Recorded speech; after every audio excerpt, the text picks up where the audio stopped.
కుబేరుడి అహంకారం దహనం. కుబేరుడి అహంకారం ఎలా దహనమవుతుంది అంటే, కుబేరుడు ధనదేవుడు. ఒకసారి ఏమవుతుందంటే, తన వద్ద ఉన్న అపారమైన సంపదను చూపించుకోవాలని గర్వం కలిగింది కుబేరుడిలో. నా ఐశ్వర్యం అంతులేనిది అని అందరికీ చూపించుకోవడానికి ఒక మహావిందునే పెట్టాలని అనుకుంటాడు. తన గర్వంతోనే కైలాసానికి వెళ్ళి శివపార్వతులను ఆ విందుకు ఆహ్వానిస్తాడు. శివుడు కుబేరుడు యొక్క మనసు అర్థం చేసుకొని, మేము రాలేము, మా కుమారుడు గణేశుణ్ణి తీసుకుని వెళ్ళి సత్కరించు అని చెప్తాడు. అప్పుడు కుబేరుడు సంతోషంగా గణపతిని తీసుకుని వెళతాడు.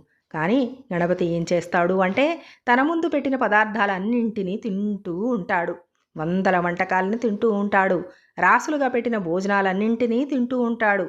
కొండంత అన్నం కరిగిపోతూ ఉంటాయి. అయితే అన్నీ తింటూ ఉంటాడు కానీ ఆయన ఆకలి మాత్రం మాత్రం తగ్గదు. ఈ క్రమంలోనే కుబేరుడు వడ్డించడం ఆలస్యమయ్యేసరికి కోపం వచ్చి గణేశుడు కుబేరుణ్ణి పిలిచి, ఇదేనా నీ మర్యాద? ఇంటికి వచ్చిన వాళ్ళని ఇదేనా గౌరవించడం, సత్కరించడం? అలాంటప్పుడు నన్ను ఎందుకు పిలవాలి? తొందరగా వడ్డించు నాకు అని కోపంగా అనేసరికి భయంతో వణికిపోతాడు కుబేరుడు. వెంటనే శివుడు వద్దకు పరిగెత్తుకుని వెళ్ళి జరిగిందంతా చెప్తాడు.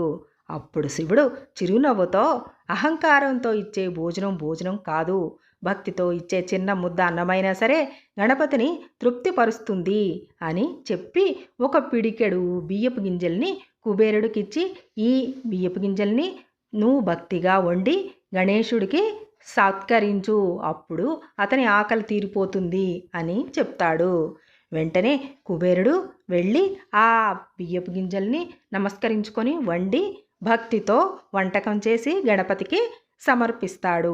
అప్పుడు గణేశుడు సంతోషంగా తింటాడు. వెంటనే ఆయన ఆకలి తగ్గిపోతుంది. ఈ కథలో మహిమ ఏమిటి అంటే, ధనం ఎంత ఉన్నా అహంకారం అనేది పనికిరాదు అని, దేవతలకు కావలసింది భక్తి వినయం మాత్రమే అని, గణేశుణ్ణి సంతోషపెట్టేది కూడా రకరకాల వంటకాలు మాత్రం కాదని, మనసారా చేసిన పూజ చిన్న ముద్ద భక్తితో పెట్టిన అన్నమైనా సరిపోతుంది అని, కాబట్టి అహంకారాన్ని విడనాడాలి అని.